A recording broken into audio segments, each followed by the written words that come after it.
Picture this, a massive royal hall, completely silent, packed with the kingdom's most important people. And right in the middle, there's this huge magical chessboard. Tonight, it's not about war, it's a battlefield for the mind.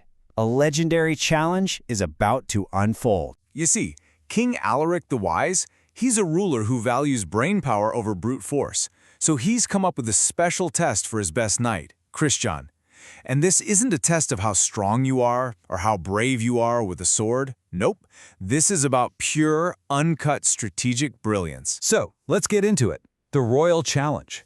Knight Christian has to cross a 64-square battlefield, and the only weapon he's allowed to use is his own mind. Okay, so the rules sound simple, but they are incredibly demanding.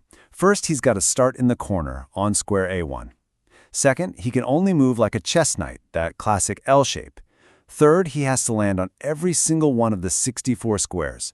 Fourth, and this is the real kicker, he can only visit each square one time. And the grand finale, his very last step, number 64, has to land him on the opposite corner of the board, square H8.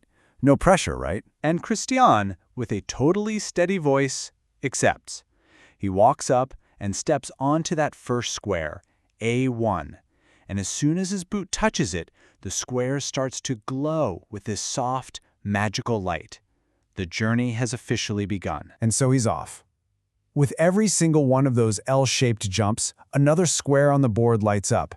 It's creating this glowing, permanent map of his path, and it's also a very clear reminder of all the places he can never, ever go back to. You know, his first few moves look almost easy.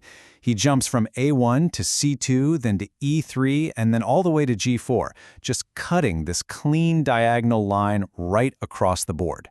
You can hear people in the court murmuring, thinking, hey, maybe this won't be so hard after all. But then, you start to see a really interesting pattern take shape. After that first big push, Christian starts moving along the edges of the board. It's almost like he's mapping the borders of his kingdom before he dares to go into the more dangerous center. And this is where the whole thing shifts. The easy part is over. Now, with more than half the board lit up, it's not an open field anymore.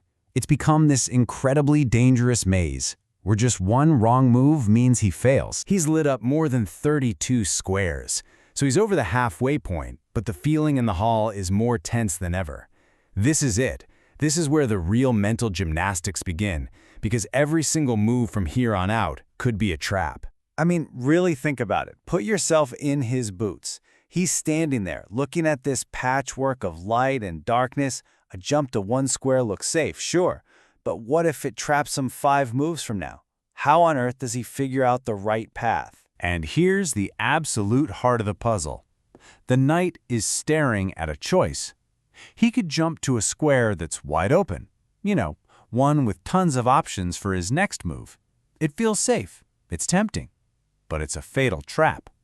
The actual right move is the complete opposite.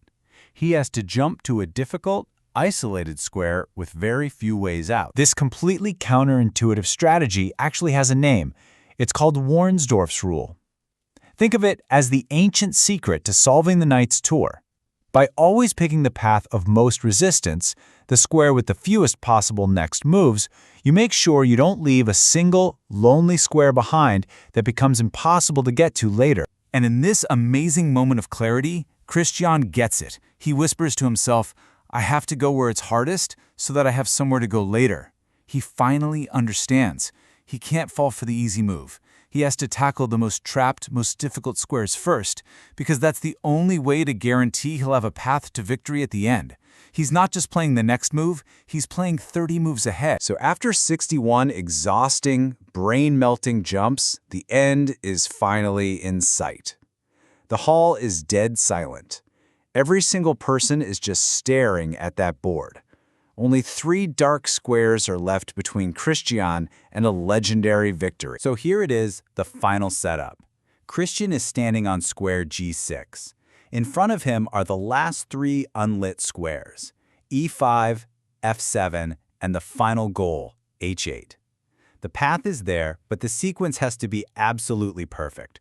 One wrong jump now, and the whole thing was for nothing. He takes a breath. His first jump is critical. With total precision, he leaps from G6 to E5. And bam! The 60-second square flares with light. The whole crowd gets to its feet. He pivots, perfectly set up from that last move.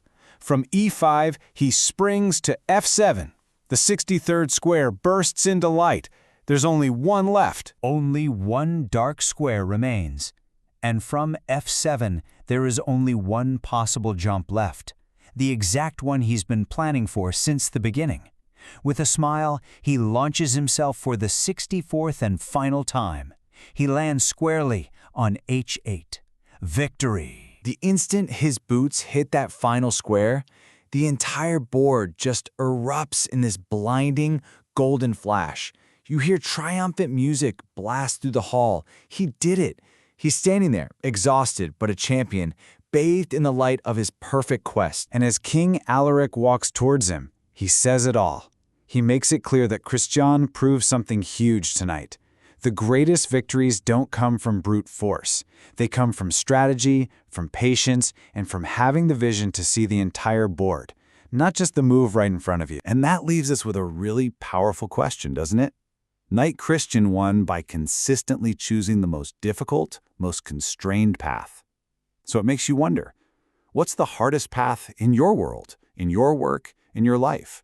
What's that thing that looks tough, that looks intimidating, but if you tackle it, might just be the key to your greatest victory?